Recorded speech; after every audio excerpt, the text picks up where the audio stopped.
Hi everyone, and welcome back to the qualitative data analysis videos.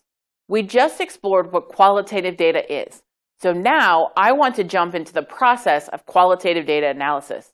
It's a lot different than quantitative data analysis process, and there are different ways to go about it. For this course, I want to cover two common types of qualitative analysis, grounded theory and content analysis. Let's get started with the grounded theory discussion. Grounded theory is one of the more common qualitative analysis approaches. Grounded theory is an inductive process, meaning that you will use inductive coding techniques to analyze your data. Instead of creating variables first based on your research questions, you are going to read through your data and then construct variables that fit what's being described. Thus, the theory itself becomes grounded in the data rather than the theory driving the data collection. Now, a true grounded theory approach actually asks the researcher to begin data collection with no preset opinions, no thoughts, and no ideas, coming to it a blank slate. Now, obviously, this isn't necessarily completely possible in most cases, but the point of grounded theory is to let the data speak for itself. A typical grounded theory data analysis requires three different stages. Open coding is the first read-through in which the researcher reflects on the data and brainstorms potential variables that may be created based on the content within. Axial coding means that the researcher constructs actual coding variables and then goes through the data repeatedly to try to document all of the codes that are present. At this stage, the researcher will also look for the relationship between different variables and the sequential order that's present if there is one. Finally, selective coding is when the researcher puts all the codes together to identify overarching themes or connections. This is what leads to the grounded theory itself, because the researcher is able to link different variables together to come to a conclusion about the data. Now, grounded theory can be a challenging concept for students because we're used to having predetermined measurements, not constructing variables from the ground up. So let's go over a few examples of the different coding stages to show more clearly what I mean by this. Open coding is the first step, and it's one of the most important. During the open coding stage, the researcher should remain open to anything they see of interest in the data. The process of open coding is to read, to reflect, to notate, and then repeat as many times as necessary. So let's think about that.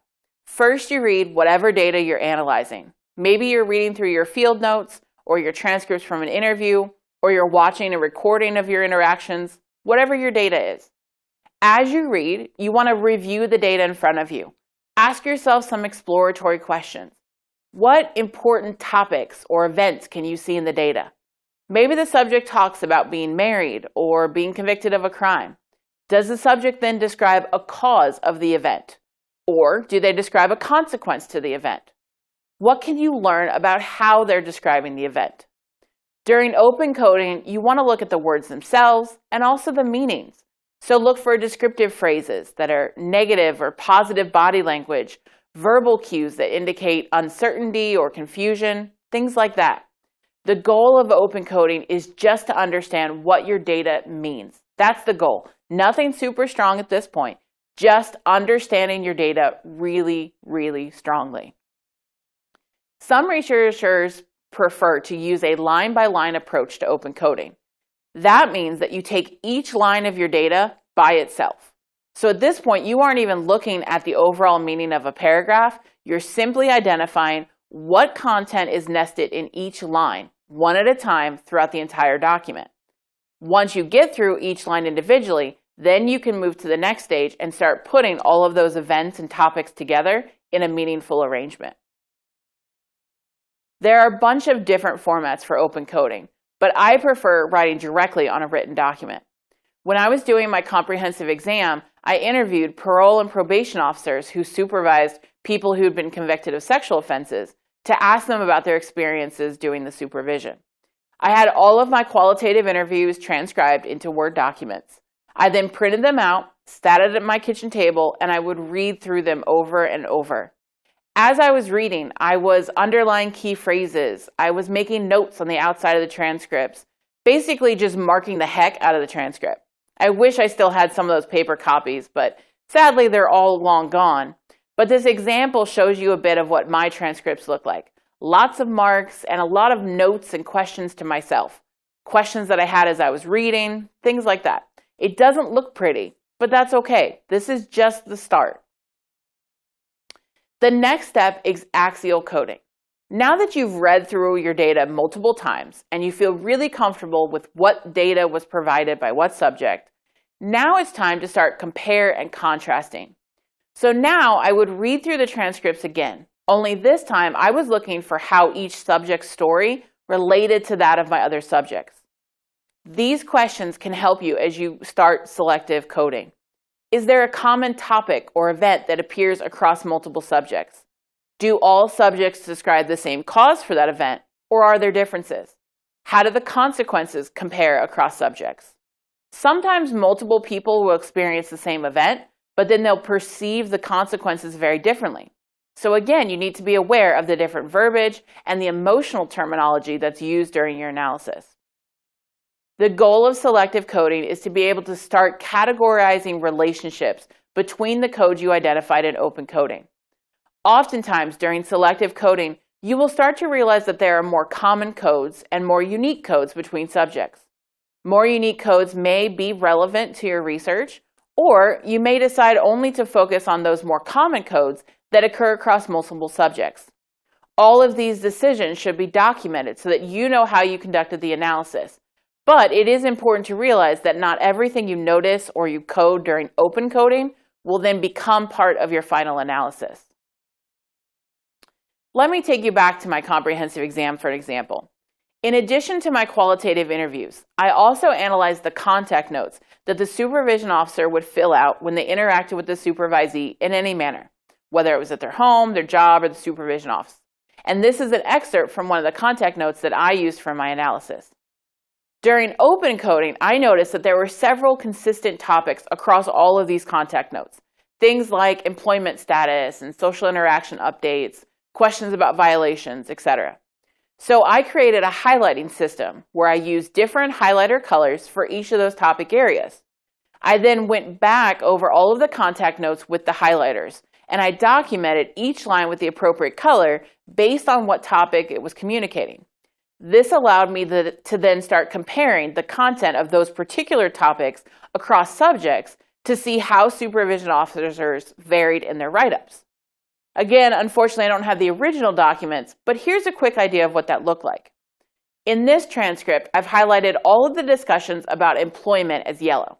This content talks about the parolee's search for a job, the applications he submitted on his job search, and the way his parole restrictions have impacted his job or employment search.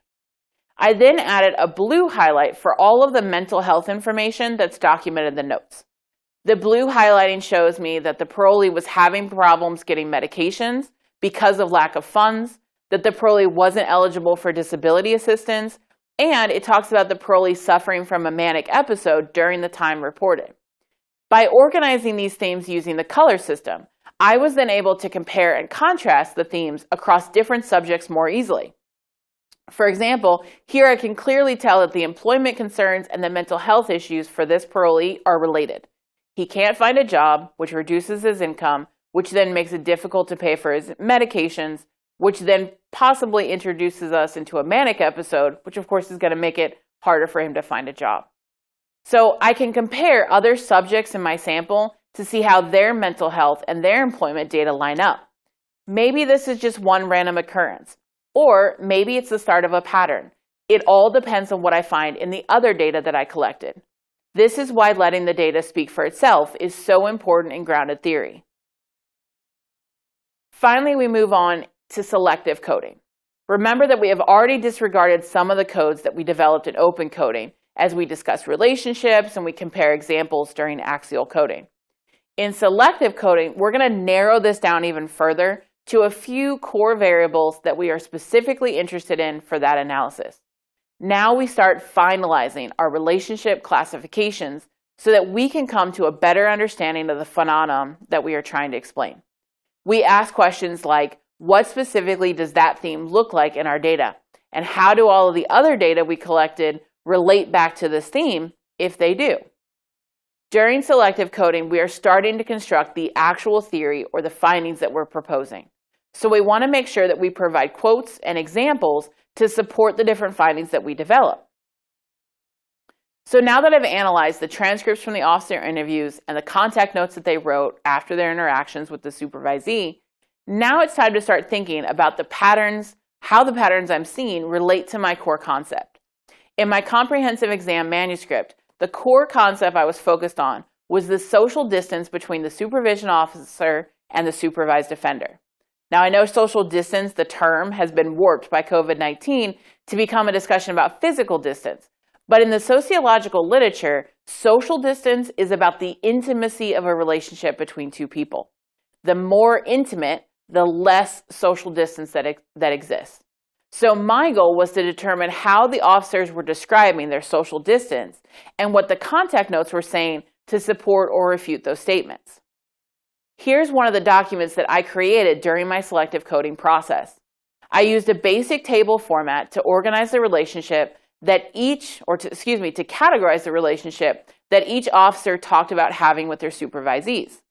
This categorization relied on my own analysis, but also offered specific quotes from the officers, like the quote offered by officer number 3 that talks about how they would specifically avoid introducing their family to their supervisee if they had run into each other out in the community.